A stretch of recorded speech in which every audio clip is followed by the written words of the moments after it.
The Leap is a fantasy novel by Jonathan Stroud, published in 2001.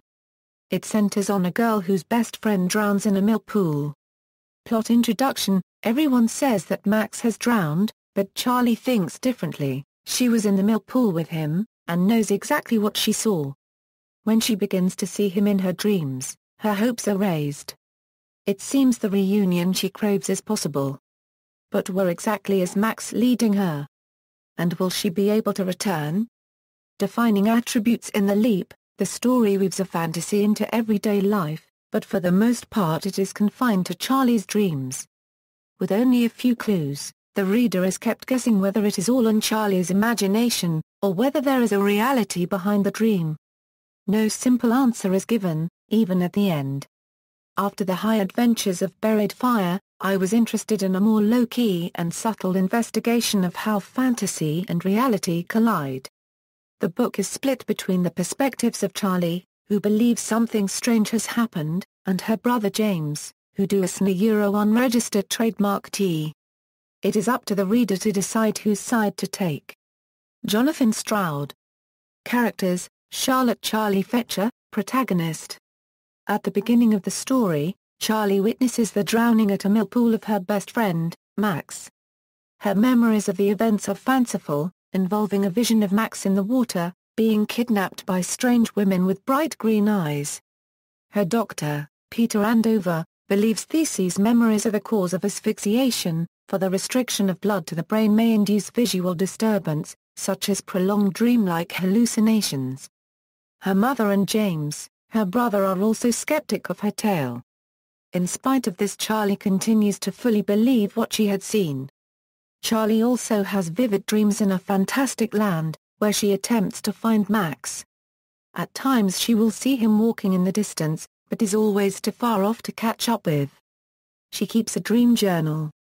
After many nights of trying to find Max, Charlie meets in one of her dreams a stranger named Kit who wants to help her in her quest to find Max. He tells Charlie that Max is what is known in this country as a walker and that all the walkers are going to the Great Fair, which celebrates the coming of winter. At the Great Fair there is a great dance that welcomes newcomers like Max. Kit then tells Charlie that if Max were to join the dance he would truly be of this country and will forget not only Charlie, but all of his past life. He tells her that there are also many entrances to his country, through dreams and true entrances, like the mill pool, and the only way to catch up to Max was by searching for entrances in the day. These entrances are the places Max once loved since he is still close to his old country. Following more dreams, Charlie finally makes it to the fair by sleepwalking. She makes it to the great dance but it had already started. She can occasionally see Max amongst the other dancers. When Charlie realizes she is now lost to him, she's devastated. Then Kit emerges from the crowds watching the dance and tells Charlie it isn't too late. She can join Max in the dance since he still remembers her slightly. Kit tells her to take Max's hand and leap, but when she sees Max's emotionless eyes she does not dance, despite Kit's desperate commands to do so. Everyone around her loses their beauty, disintegrate and scream in anger, Kit the loudest amongst them, but now Max has let go of Charlie's hand, freed from the dance. He peacefully disappears. James Fetcher, Charlie's older brother. Through James's eyes the reader is given a look at a more practical side of the story. He cares very much for Charlie but worries about her, hoping she isn't going mad. He often annoys Charlie since she thinks he doesn't understand her and her situation. He also once wakes Charlie before she tastes a fruit that would grant her desire, and takes her to Max.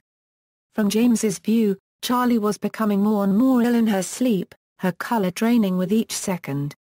Unfortunately, this only worsens things for James. Later, James discovers his sister's dream journal where Charlie writes about her hunt for Max. This only worries James more. He trails Charlie when she sleepwalks, following her to a quarry and tries to keep her from walking over the edge to her demise. He trips and was unable to reach her, but she stops just in time. Once he finally gets to her she wakes up and speaks his name. Kit is a tall, thin man with curly brown hair and green eyes who Charlie befriends in one of her dreams where she searches for Max. He gives her advice in her quest to find Max and at another time finds her a rare fruit that grants desires, which would have helped speed up her search if James hadn't woken her. Max was Charlie's best friend. He was a very cheerful boy and they spent much time together, all the way up until his fall into the mill pool. Max's departure from Charlie's life was what set the rest of the story in motion, being such an important person in Charlie's psyche. Footnotes. External links: a page about the leap on Jonathan Stroud's official website.